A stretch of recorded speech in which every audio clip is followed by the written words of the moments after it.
درود دوستان، وقت بخیر. قانون امور گمرکی و آیین‌نامه اجرایی آن میاد در مورد قاچاق کالا صحبت میکنه. ماده 113 قانون امور گمرکی میگه کالایی که از مسیر غیر مجاز یا بدون انجام تشریفات گمرکی به قلمروی گمرکی وارد یا از آن خارج گردد، همچنین کالایی که بدون انجام تشریفات گمرکی یا از مسیرهای غیر مجاز وارد کشور شود و در داخل کشور کشف شود قاچاق میشه. یعنی چی؟ من ریسترش توضیح میدم خدمتتون.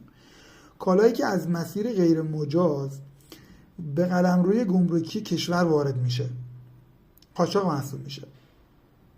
کالایی که از مسیر غیر مجاز از قلمروی گمرکی کشور خارج میشه اونم قاچاق محسوب میشه. کالایی که بدون انجام تشریفات گمرکی به قلمروی گمرکی کشور وارد شه قاچاق محسوب میشه. کالایی که بدون انجام تشریفات گمرکی از قلمروی گمرکی کشور خارج شود اونم قاچاق محسوب میشه. حالت پنجم میگه که کالایی که بدون انجام تشریفات گمرکی وارد کشور شود و در داخل کشور کشف شود قاچاق محسوب میشه. حالت ششم که حالت آخرم هست میگه کالایی که از مسیر غیر مجاز وارد کشور شود و در داخل کشور کشف شود.